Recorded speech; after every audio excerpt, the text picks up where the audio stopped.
صفحہ نمبر 11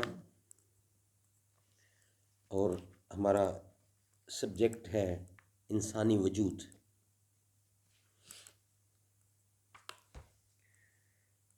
بصائر الفرقان فی تفسیر آیات القرآن، پہلی منزل، حضور پاک صلی اللہ علیہ وسلم کا سپاہی امیر افضل خان، یہ ہے رائٹر اس کتاب کے، امیر افضل خان،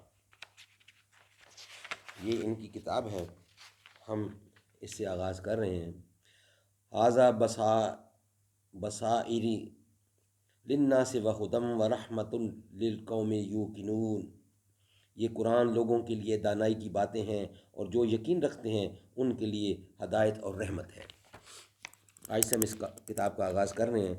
تو ہمارا پہلا ہے صفحہ نمبر 11 پر جو ہیڈنگ ہے وہ یہ ہے کہ انسانی وجود۔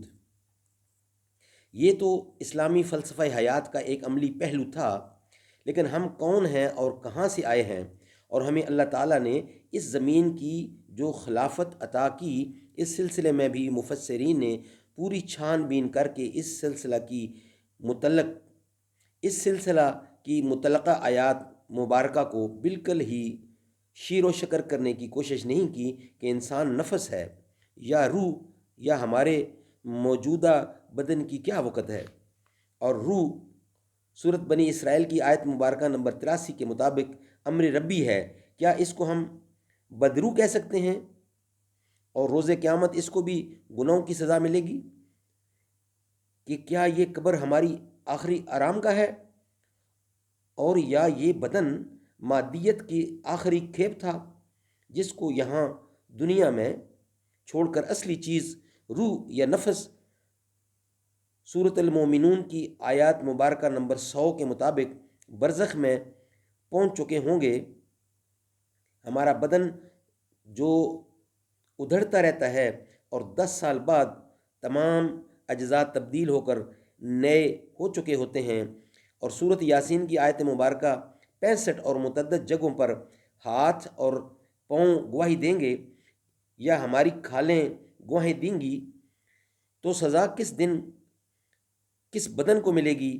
کیا اس کے ہاتھ پاؤں نہ ہوں گے؟ اور ہاتھ پاؤں سے جو گناہ کیا ہوگا وہ سزا سے بچ جائیں گے؟ تو یہ سزا نفس کو ملے گی کہ سورۃ الزمر کی آیت مبارکہ نمبر 56 میں نفس کو تکثیر سے وابستہ کیا گیا ہے۔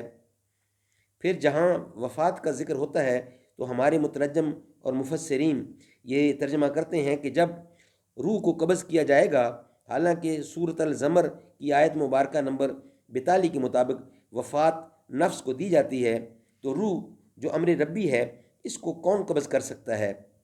اور علامہ اقبال بھی یہاں تک پہنچ گیا، اگر نہ ہو تجھے الجھن تو کھول کر کہہ دوں، اگر نہ ہو تجھے الجھن تو کھول کر کہہ دوں، وجود حضرت انسان نہ روح ہے نہ بدن۔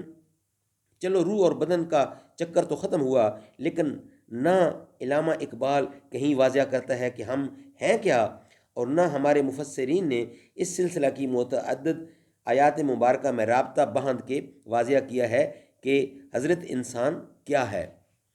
انشاءاللہ اس کا ڈیلی ایک ویلاگ پیش کیا جائے گا آپ کی خدمت میں۔ دوبارہ تعارف کراتا جاؤں، بصائر الفرقان فی تفسیر آیات القرآن، پہلی منزل ہے حضور پاک صلی اللہ علیہ وسلم کا سپاہی جس کا نام ہے امیر افضل خان، یہ انہوں نے تالیف ہے، ان کی رائٹنگ ہے، ان کی کتاب ہے۔ تو انشاءاللہ اس کا یہ میجر ریٹائر ہیں، اور اس کی نظر ثانی کتاب کی کوئی قریشی صاحب انہوں نے کی ہے، لیکن رائٹر ہیں میجر ریٹائر افضل خان، تو انہوں نے یہ کتاب لکھی ہے، اور انشاءاللہ اس کا ڈیلی اس کی ایک ویلاگ پیش کیا جائے گا۔ اللہ تعالی ہمیں اس پہ عمل کرنے کی اس قرآنی تفسیر پہ عمل کرنے کا اللہ تعالی ہمیں ہمت اور توفیق دے۔ صدق اللہ العلی العظیم۔